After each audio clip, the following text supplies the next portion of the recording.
everybody, and welcome to this episode of One-on-One with Randy. We're here today at the Sexual Assault Response Network of Central Ohio, otherwise known as SARNCO, to talk to Julia D'Agostino about what it takes for you to break into the social services industry. Let's go on inside.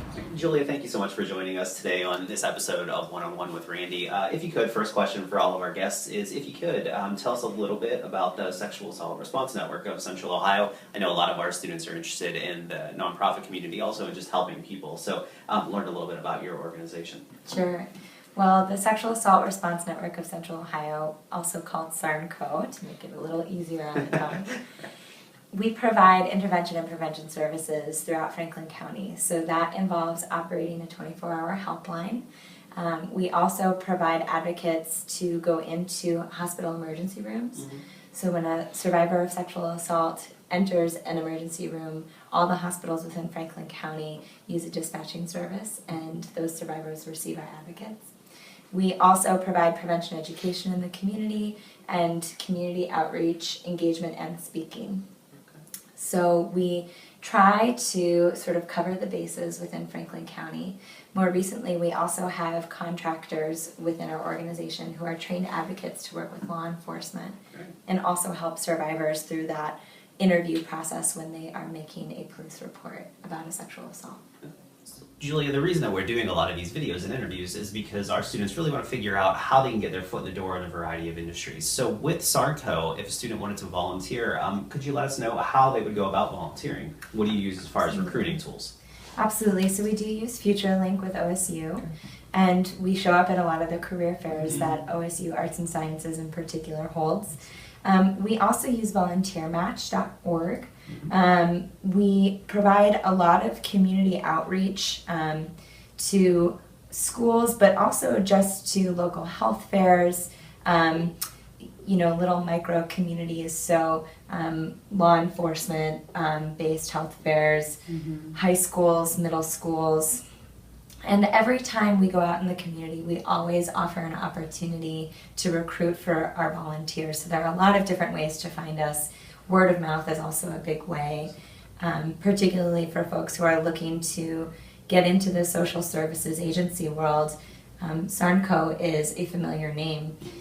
And our training opportunities include 45 hours of direct service and crisis intervention, as well as anti-oppression and anti-violence training.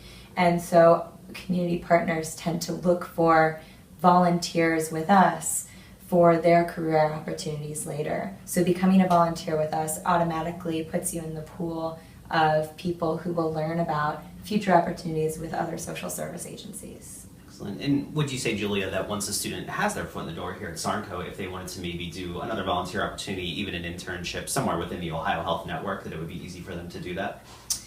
Yes, absolutely. Because SARNCO is a part of Ohio Health, we feed into all the different systems within Ohio Health. And we work very closely with the Ohio Health volunteer team as well. And though we act separately from them in our role, because we have a completely separate training and we have our own standards for what it would take to become a volunteer advocate with us, it's very easy to make the transition into other departments. Okay. Julia, what would you say are some of the benefits, maybe some of the skills that a student could acquire by being an advocate here at SARNCO, and how do you think those skills could help them if they want to be in the social services industry as maybe a career in the future?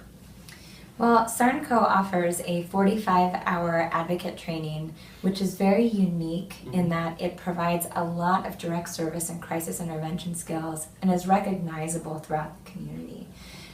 While these skills are eventually made to help people become sexual violence advocates and advocates for survivors of sexual violence, they cross into multiple realms of intervention and direct service agencies. So this can include anything from counseling, social services such as case management, or working in hospitals and healthcare systems. This could also include criminal justice, students who are interested in learning more about the law or in politics. these are great skills that can translate and are, again, recognizable in these fields. Also, basic customer service and HR, you need to be able to interact on that direct service level. And the skills that you learn from the active listening to the how to become a true advocate, a true voice for someone who really needs your help. These are all skills that can be offered within the SARNCO training, and our partner agencies within social services really recognize that this training is important for their workers and often require their employees to go through our training as well, even if they won't become advocates with us. Excellent. Great information. Thanks. Julia, could you talk a little bit about whether or not there's a particular time of year that our students should be looking on FutureLink or even on your website for volunteer advocate opportunities? It's a really great question because a lot of folks don't know that in order to become a volunteer with us, you must complete our 45-hour training. So we hold our training 3 times a year. We hold it once in the, we hold our training once in the fall, usually in October on the weekends. We hold it once in the winter, typically that's between January and February, also on the weekends. And we also hold it in the summer during the week, and we try to align that with OSU's summer semester break. So we try and make our volunteer training really accessible to OSU students because we recognize their value as a volunteer pool for us. So if you're looking to get started with SARNCO, I really recommend planning around our training times, and those are made available on FutureLink as well as our other outreach resources. Excellent. We love the plugs for FutureLink. Thank you very much for that. Julia, the last question that we have for you is how our students can go about really getting their foot in the door. What can they do to network with organizations like yours and help get their resume circulated? Well, we've discussed how, sexual assault and sexual violence impacts our community in a very large, overarching way. And so the application of these advocacy skills are so wide and broad that we want to encourage students to go through our training and learn more about the continuing education opportunities that we offer.